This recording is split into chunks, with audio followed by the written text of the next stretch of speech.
আমার বাসায় বাচ্চারা যখনই শুনবে আজ তেহারি বা বিরিয়ানি কিছু একটা রান্না হচ্ছে, তাহলে তো ওদের আনন্দের শেষই নেই।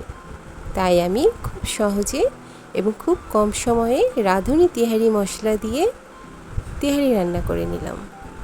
আসসালামু আলাইকুম, কেমন আছে সবাই? আশা করছি অনেক ভালো। এতে চলে আসলাম মূল রান্নায়। এখানে আমি 1.5 কেজির মতো মাংস নিয়ে নিয়েছি, হাড় ছাড়া নিয়েছি, যাতে বাচ্চারা যখন খাবে গলায় হাড় না বেঁধে ফেলে। এবারে পরিমাণ মতো রাঁধুনি খাঁটি সরিষার তেল দিয়ে মাংসটা রান্না করে নেব। আপনি চাইলে যে কোনো তেল দিয়ে রান্না করে নিতে পারেন। এবারে দিয়ে দেব 2 কাপ ভর্তি করা পেঁয়াজ। পেঁয়াজটা ভেজে নেব হালকা করে।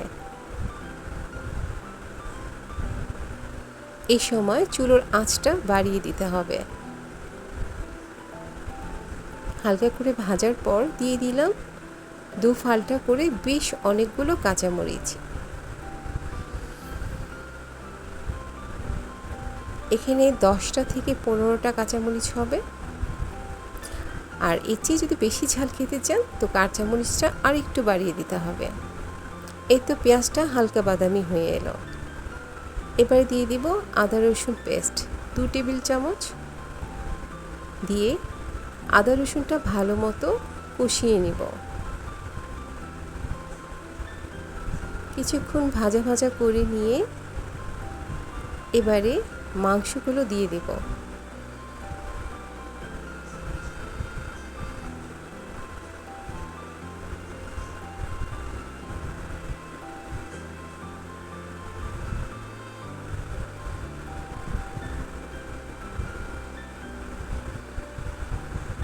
মাংসটা দিয়ে বেশ কিছুক্ষণ কষিয়ে নেব।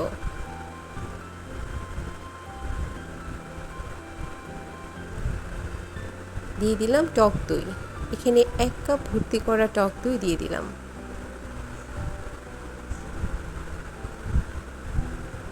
এবং স্বাদ মতো লবণ দিয়ে দিলাম। এবারে তেহারি যে মশলাটা সেটা আমি পানি দিয়ে পেস্ট তৈরি করে নেব।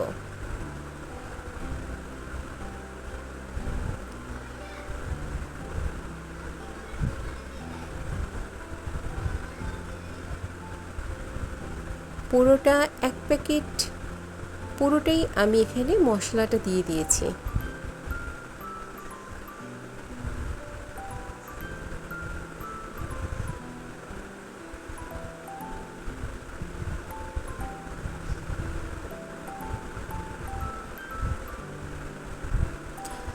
আমি এক্সট্রা কোনো পানি দিইনি। মাংস থেকে যতটুকু পানি উঠছে ঠিক ততটুকু পানিতে আমি মাংসটা ভালো করে কষিয়ে নিচ্ছি। এবং মশলা যেটা মাখিয়েছিলাম যে বাটিতে, ওই বাটির মশলাটা আধা কাপ পানি দিয়ে ধুয়ে দিয়ে দিলাম।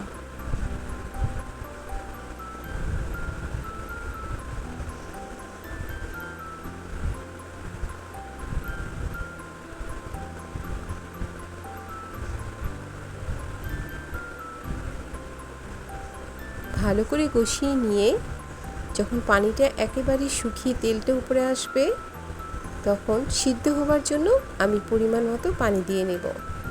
এখানে 2 মগের মতো পানি দিয়ে নিয়েছি।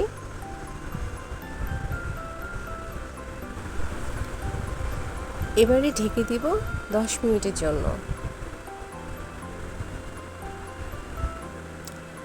এই সময় চুলার আঁচটা মিডিয়াম রাখতে হবে।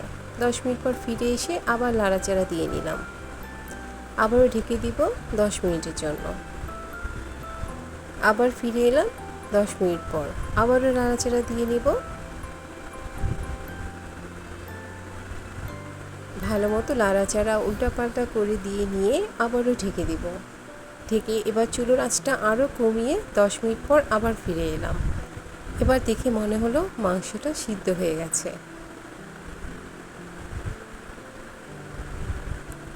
একটি মাংস উঠিয়ে নিয়ে টেস্ট করে নেবেন। মাংসটা যদি সিদ্ধ হয়ে যায় আর তেলটা যদি উপরে ভেসে ওঠে, তাহলে তখনই বুঝে নিতে হবে আমার তেহারির জন্য মাংসটা রান্না তৈরি হয়ে গেছে। এবার মাংসগুলি আমি তুলে নিলাম।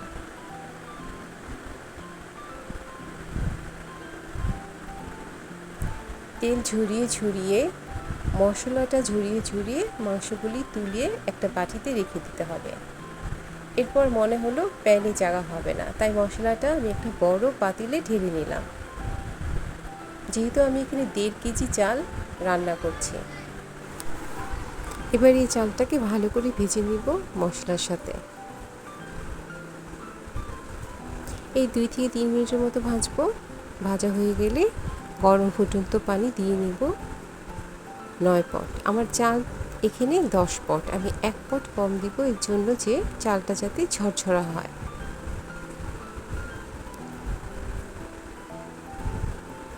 এর জন্য গরম পানিটা আগে করে পাশের চুলায় ঢেকে রেখে দিবেন, এতে আপনার সুবিধা হবে। এবারে দিয়ে নিব স্বাদ মতো লবণ এবং অল্প একটু টেস্টিং সল্ট। টেস্টিং সল্ট ইচ্ছে হলে বাদ দিতে পারেন। এবার ভালো করে মিলিয়ে দিয়ে 5 মিনিটের জন্য ঢেকে দিব।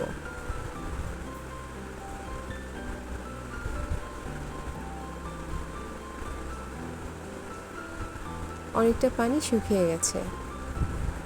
এবার দিয়ে দিব স্বাদ বাড়ানোর জন্য 1 টেবিল চামচের মতো চিনি, দিয়ে আবার মিলিয়ে দিব ভালো করে।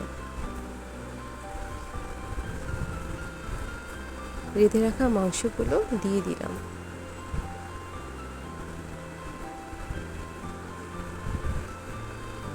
দিয়ে ভালো করে চালের সাথে উল্টাপাল্টা করে মিলিয়ে দিলাম। ও হ্যাঁ, কাঁচামরিচ দিতে ভুলে গেছিলাম, এর জন্য তাড়াতাড়ি করে কাঁচামরিচটাও দিয়ে দিলাম। এখানে 10 থেকে 15টা কাঁচামরিচ হবে। ভালো করে মিলিয়ে দিয়ে চেপে চেপে চালগুলো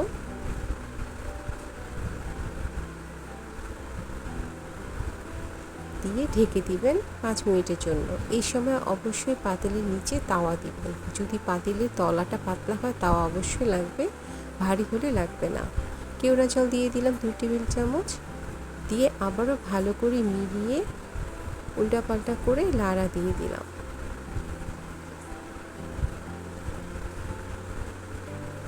লাড়া দিয়ে ভালো করে চেপে চেপে আবারও ঢেকে দিব 5 মিনিটের জন্য।